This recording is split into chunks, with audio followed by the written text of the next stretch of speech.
Alright, what is going on, guys? I'm We Got Bored and welcome back to another video. And as you probably can't tell by the title, because I'm probably gonna make it super vague, so you want to click on the video just to know what actually happened. Today's video is gonna be about the time that my friend got lost in this massive amusement park, and we all ended up thinking he was either dead or dead. So this is a pretty epic story. Now, since I went through such a traumatic experience, I feel like this video deserves a like, even though you haven't even seen it yet. So like the video or I will swallow an AirPod. And with that said, let's get into the video. I need big drip, yes please, diamond teeth in me. I got jock coins stacking up like cheese. Okay, so the other day I was at the amusement park with the gang, as usual. We were just there doing the normal amusement park stuff, you know, riding the roller coasters, gaining 6 pounds, and then throwing it all up after the roller coaster. Just all the normal fun stuff that you do when you're at an amusement park. Then after we were done with all the roller coasters, we went down to Chick-fil-A for a nice romantic dinner. We were overall just having a great time at this amusement park. Now, we were at this amusement park on a school field trip, right? And we were supposed to meet up at the entrance of the park at 7 o'clock so that we could all get on the bus and leave. Now, at 6:40, since the park was pretty big, we all decided that we should probably get going so that we can be at the exit in time. But me and my boy Quinn were right next to this really nice roller coaster, and it didn't have much of a line, so we thought, why not just go on it, and then we'll just kind of run to the exit to make it in time. We both just really wanted to go on this one last roller coaster before we left, so we split apart from the rest of the gang and went on this roller coaster. And this is where things started to get a little wacky, okay? So me and Quinn were waiting in the line for this roller coaster, and as we were waiting there, we hear this loud crash, and we look over to see what it was,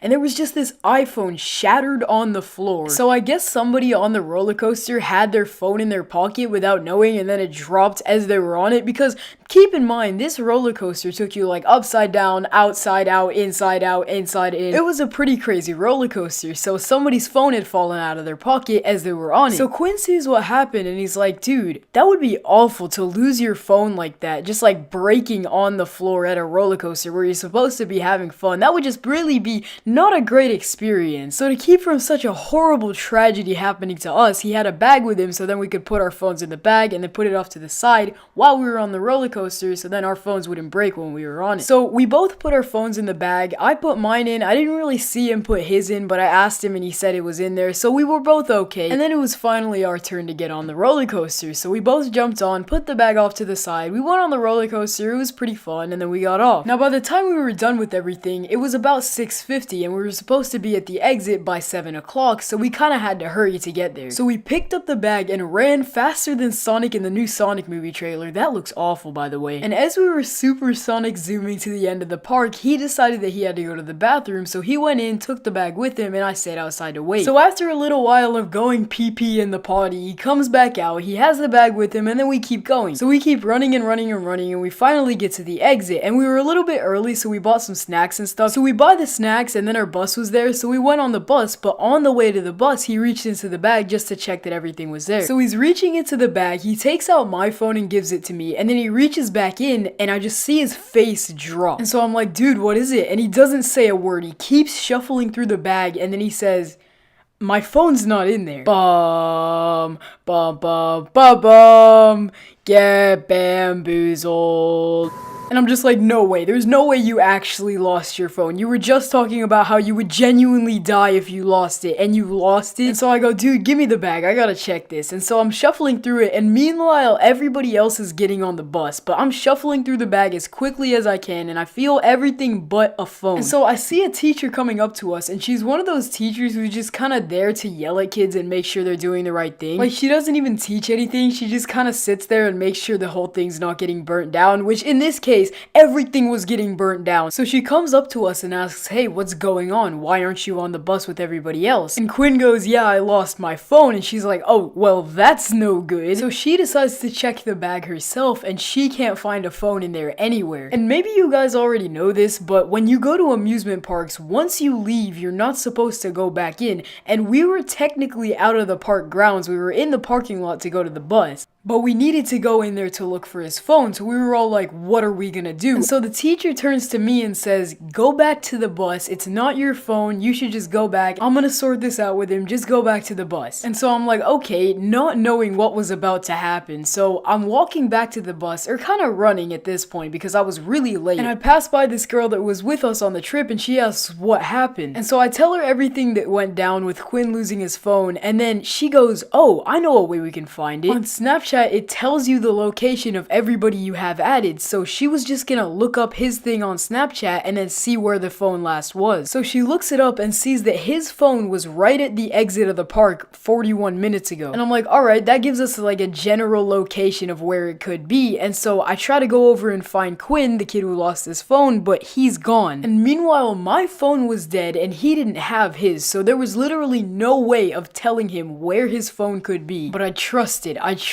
that the teacher would help him find it. He would probably know about where it was and everything would be alright. So I got into the bus and everybody was asking, yo, where's Quinn? Like, you two were the last two people to get out of the park and he was with you. Where is he? So I tell everybody what happened. Again, I had to explain this to a lot of people, including you guys. And so we wait for about like 10 or 20 minutes and we see the teacher that was with him come back to the bus. So he was there alone in the park with none of us, just looking for his phone. Nobody had any idea where he was or what happened to it. And keep in mind, we were supposed to have left the park by now, but he just wasn't there and nobody had any idea where he was. And of course, like I said, nobody could contact him in any way whatsoever because the one thing he was doing was looking for his phone. And so now he was looking for his phone and we were looking for him. It had been a solid half hour since anybody had seen him, and at this point all hope was pretty much lost. Like, everybody was posting on their Instagram about how Quinn is dead, Quinn is lost, it's so sad, rest in peace Quinn. Actually, speaking of Instagram, go follow the legend himself, the one this story is about, because he wanted a shout out, so his tag will be up on the screen if you want to go follow him. Thank you so much for getting lost because it makes great content. Okay, back to the story. So Quinn was very, very lost, at least to us. He probably knew his way around, but none of us knew where he was, and so it was raining at this point, which could not have been fun for him. And as an added dramatic bonus, in all the movies, it rains when somebody's about to die or has died, so this was a very sad moment for all of us. But then finally, when all hope was lost, everybody was brought to tears by this sad, sad day.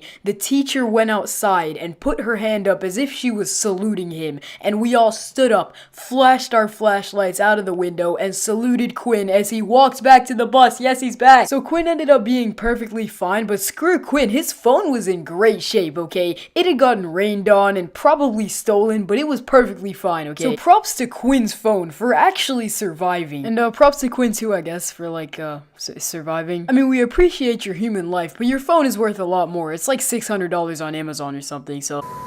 But on that note, guys, that's gonna be the end of the video. I hope you guys enjoyed it. I certainly enjoyed making it. Thanks so much to Quinn for pretty much giving me content. I mean, let's be honest. If you did enjoy, be sure to drop a like. Actually, I don't feel like recording anymore. Okay, can somebody do my outro for me? Hey guys, okay. Subscribe to We Got More, guys. You got this. Down in the comments below, like and sub. Yeah, the chopper got a kickback. Yeah, zip out, who a flipping that.